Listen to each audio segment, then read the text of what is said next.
From LeBron making a whole TV show about leaving the Cavs for Miami Heat, to Dennis Schroeder turning down a whopping $84 million deal with the Lakers, here are some decisions that athletes now regret really badly. First off, I gotta talk about how Aaron Rodgers supported Ryan Braun. Sure, everyone loves to support their friends, but Rodgers' unwavering faith in Braun really came back to bite him in the butt.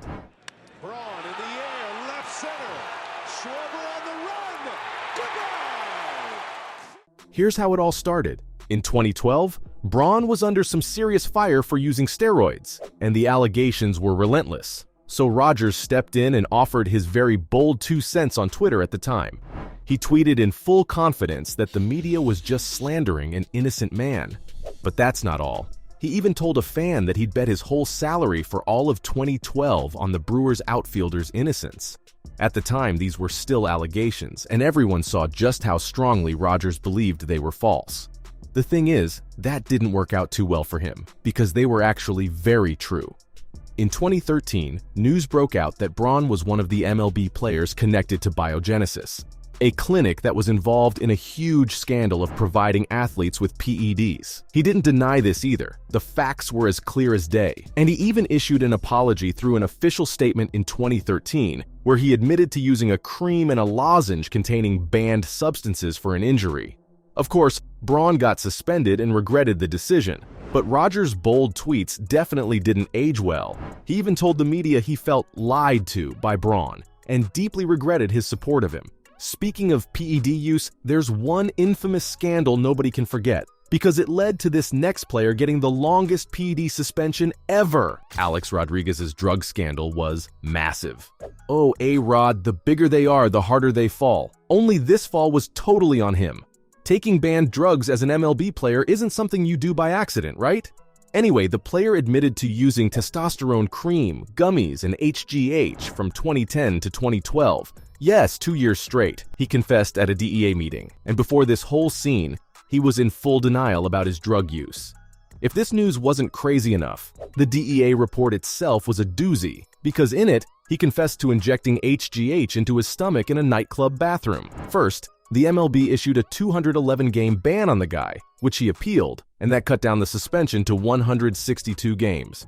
This meant he missed out on a whole season and the 2014 postseason, the longest suspension for PEDs at that time in history. Yes, A-Rod made history with his bad decisions, y'all, and to this day, he regrets it. In 2019, he told the New York Times that he dealt with his mistake by eventually taking full responsibility for it, and in that long year of suspension, he reflected on why he was so hell-bent on shooting himself in the foot. Now he's on a path of correcting his wrongs, and that started with therapy. And along the way, he's worked on his anger and denial issues a lot, which is a win, sure, but let's not forget he paid a huge price. Taking PEDs isn't the only bad decision an athlete can make.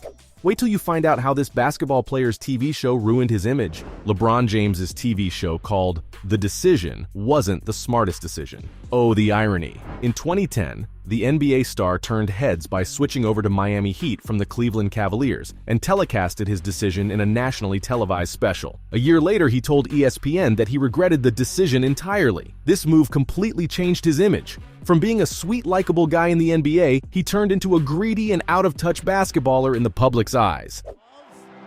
LeBron, and got it, banks it in. In the interview, James said that he was the most liked guy in the NBA for the first 7 years, and being on the other side as a villain was not good for his mental health either. For context, LeBron basically bashed Ohio a ton in the telecast special, which was the city that took him in as its own for all his life. The basketball legend went on to say that if he could go back in time and change what he did, he definitely would have. Being on the other side was tough, and he even said that he began to buy into that image for a while, which made him play basketball in a very angry state of mind. Here's James, dang in pursuit. James throws it down. Cavs take the lead.